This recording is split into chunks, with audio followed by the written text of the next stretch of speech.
All right, we're on to episode 3 of Locked and Loaded, but your dad's still not back, so what are our ideas for the Oh, intro? no. Stop right there.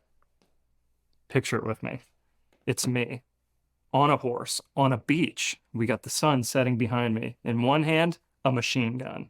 In the other hand, a coconut with a daiquiri in it. What the does that have to do with the show about self-storage, Locked and Loaded? Are you an idiot? I'm locked and I'm loaded. What drugs are you taking? If you don't stop, I'm going to load and lock you into a straitjacket. You're no fun. Let's get Scott's opinion. Yeah, Let's see what he thinks about it. totally. See, hey, Scott. You guys are arguing again over who is going to welcome everyone to episode 3 of Locked and Loaded.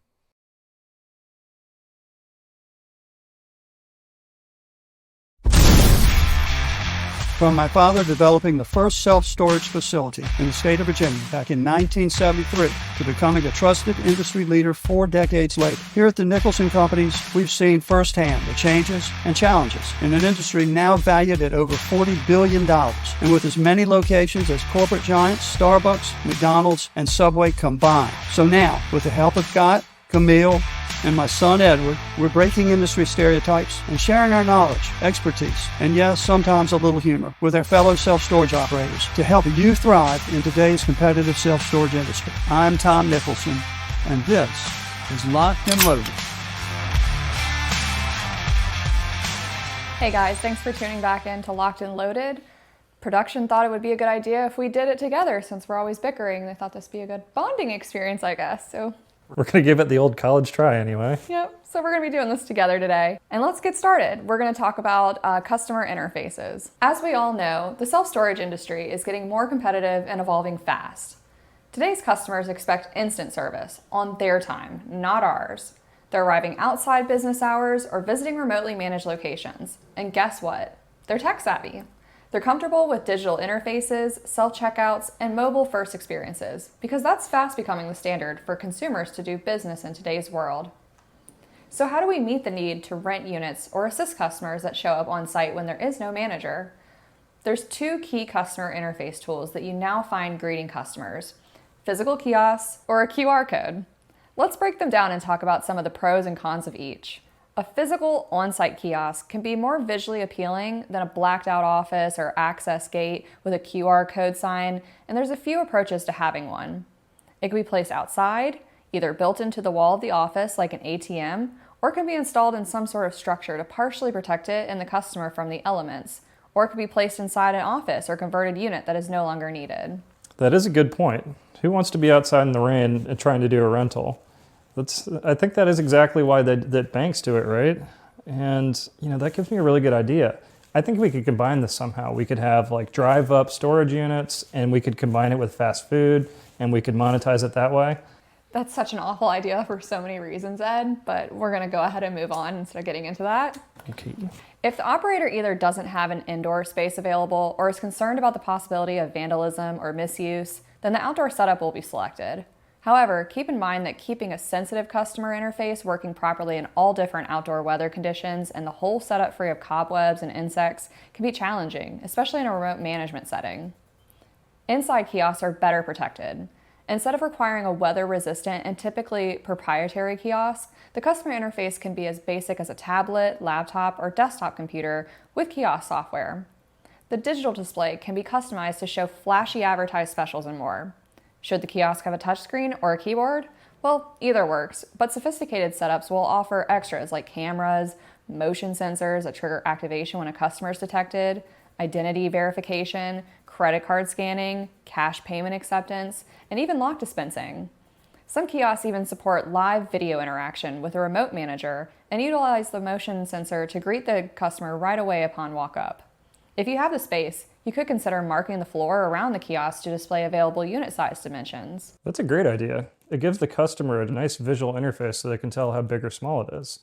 It can be really tricky to figure out what size unit you need if you don't have something like that to guide you to the unit and figure out what exactly you need. Exactly. With nobody giving you a tour, you have to be able to see what size you want to get. It's important because people end up renting the wrong size. But it's also important, and it shouldn't be understated, that kiosks require maintenance, restocking, repairs, and require 100% reliable internet and power, of course. For smaller facilities, this may stretch your budget, And the lifespan, sometimes it's only around 5 to 10 years. That sounds like a lot of moving pieces that can and probably will fail at some point. Yeah, absolutely. So you definitely need to make sure you have a good backup plan. Let's talk about the other option, QR codes, the kiosk in your pocket. When customers arrive at your site and scan a QR code with their smartphone, it can launch your mobile website or take them directly to a virtual kiosk interface. A virtual kiosk can offer almost all the same functions as a physical on-site kiosk, such as interactive maps, video chat with a manager, online rentals, account management, submit a vacate notice, and payment acceptance. And they can do all this anywhere, even on your couch at home without the QR code if you place a link to the same kiosk portal on your website. The only exclusion is the dispensing of a lock out of your phone, but even this can be addressed with smart locks like no key or the low-tech method of pre-placing locks in vacant units. Many customers also prefer the virtual kiosk because the interface is less cluttered than a website and present only the features they typically need. Most customers are also way more familiar with using their phone, which may be equipped with autofill and save payment details, which makes transactions so much quicker and easier. Autofill to the rescue. That's one of my favorite features of my phone. It saves so much time. I know, right? And the best part is virtual kiosks are far more cost effective, requiring almost no maintenance, which makes them ideal for the small operator. Oh, Ed, are you showing everybody the virtual kiosk? Yes. I'm definitely not playing Candy Crush. Yeah. Okay. Well, I hope this helps you understand the different tech tools at your disposal for better assisting your customers. If you'd like help modernizing your facility's customer experience or just want to talk through the best tech for your site, don't hesitate to reach out. Well, I'd say I did pretty good, so you got a lot to compete with there, champ. I'd like to say that you sucked, but honestly, you did do pretty well. That being said, you walked. I'm going to run. Yeah, we'll see about that. You're up. Get Thanks. ready. You know what? That's enough You out of you. nervous? You should be nervous. Can you not? Can you let me do my thing here?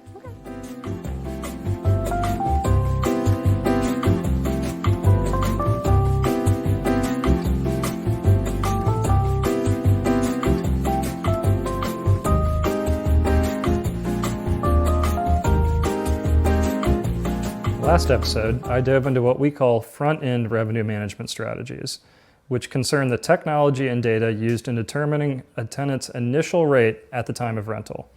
Today, we're going to talk about the equally important back end of revenue management, involving what happens after the rental, the ongoing rate management for current tenants.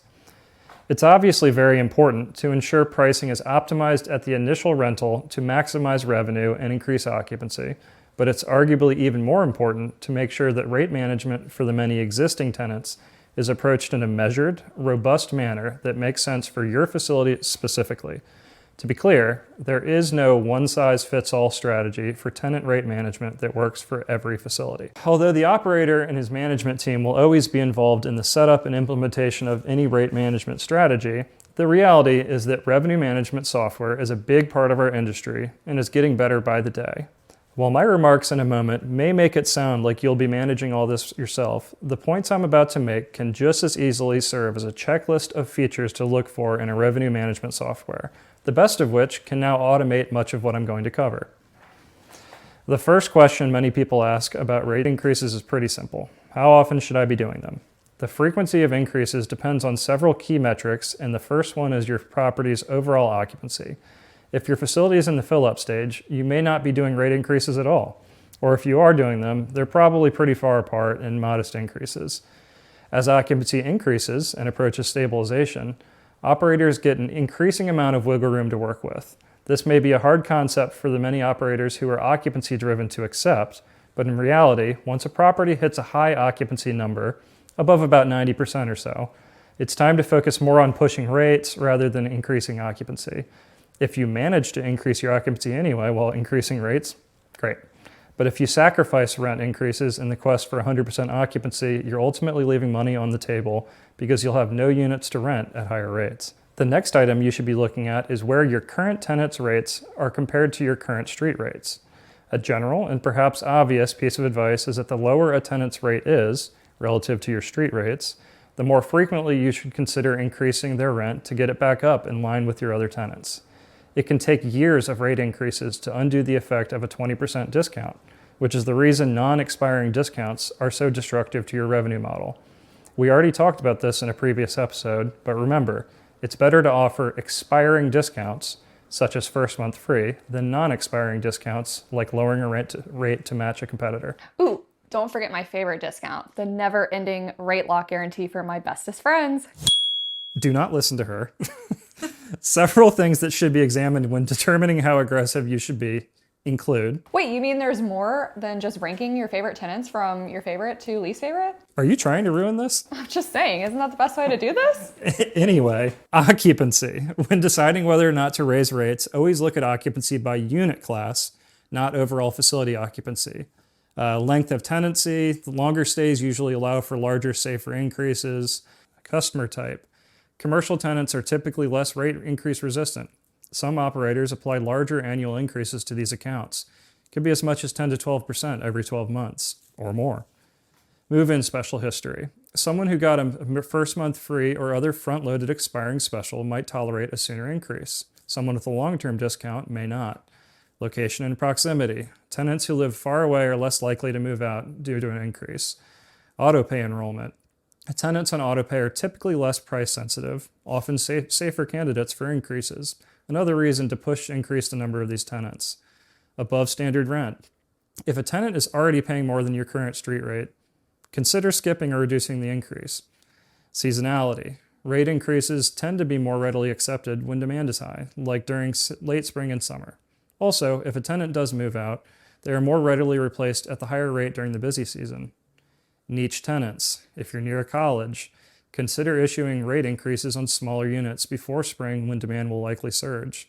In the past, operators would have to review their rent roll for all these factors manually, which means, of course, that it rarely got done and money was left on the table.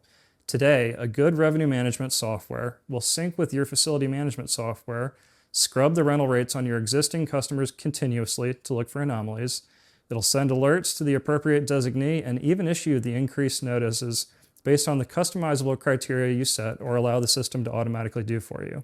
Now that probably sounds like a really long list of stuff that Ed just mentioned, but they all need to be considered and looked at. Really, it's going to pay for itself in the end. Ideally, these things can be expensive or inexpensive. It can run from free in some cases, or it could be $500 or more a month. And that's more money in your pocket. It is, but realistically, at least these things should be paying for themselves. Managing rate increases isn't just about raising prices. It's about strategic timing, tenant psychology, market pressure, and tech-enabled insight. Whether you're adjusting rates manually or leaning on software to do the heavy lifting, the most important thing is that you're doing something. Letting rates sit idle and talking about how high your occupancy is nothing more than a mirage, while profits slowly leak out the back door. So I know Camille and I just threw a lot of information at you, but rest assured, if you master this, your facility is going to become much more profitable. If you have a question about anything else that we talked about in this episode, feel free at any time to reach out to us. And also, if you have an idea of something you'd like to hear about in a future episode, please don't hesitate to reach out and share those ideas. Thanks for joining us, guys. Don't forget, stay sharp, stay profitable, and stay locked and loaded.